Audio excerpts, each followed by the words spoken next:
नमस्कार, जय हिंद।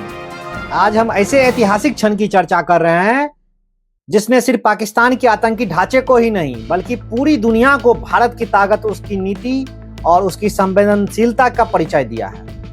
हम बात कर रहे हैं ऑपरेशन सिंदूर की, वह सैन्य कार्रवाई जो 7 मई 2025 को भारतीय सशस्त्र बलों द्वारा पाकिस्तान के आतंकवादी अड्डों को समाप्त करने के लिए की गई।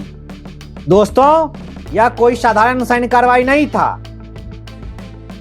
यह पहलगाम की उस घटना का जवाब था जहां निर्दोष हिंदू नागरिकों को केवल उसकी पहचान के आधार पर चुन चुन कर मारा गया।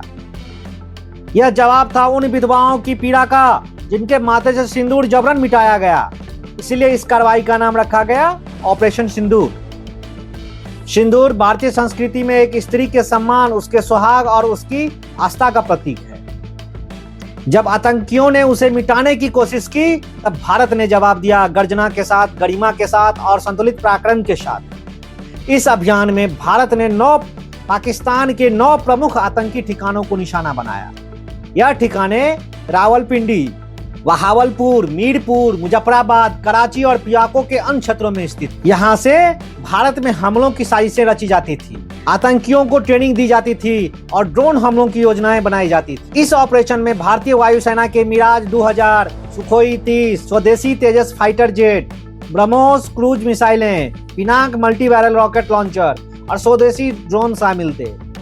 लक्ष्य चयन के लिए satellite imagery, human signal intelligence का प्रयोग किया गया, जिससे हर हमले की सटीकता सुनिश्चित हुई। इस कार्रवाई से पाकिस्तान के आतंकवादी इंफ्रास्ट्रक्चर को बहुत गहरा नुकसान हुआ। बहावलपुर में जैश-ए मोहम्मद का गढ़ तबाह हुआ। रावलपिंडी में लश्कर-ए-तौबा का मुख्य प्रशिक्षण शिविर राख में बदल गया। मुजफ्फराबाद में हथियारों का भंडार, मीरपुर में घुसपैठ प्रशिक्षण केंद्र और कराची में साइबर यूनिट को निष्क्रिय किया गया। लेकिन इस ऑपरेशन की सबसे बड़ी खूबी थी इसका संतुलन। भारत ने यह स्पष्ट किया कि यह हमला पाकिस्तान की जनता या सेना पर नहीं है। यह हमला सिर्फ उन अड्डों पे है जहां से आतंक का पोषण होता है। भारत का मकसद युद्ध नहीं है, भारत का उद्देश्य आतंकवाद को जड़ से खत्म करना है।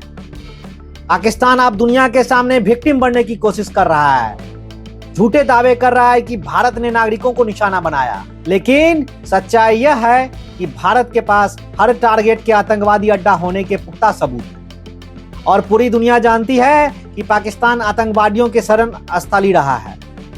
ओसामा बिन लादेन वहीं मारा गया, हफीज सईद और मसूद अजहर जैसे लोग वहीं फलते फूलते हैं।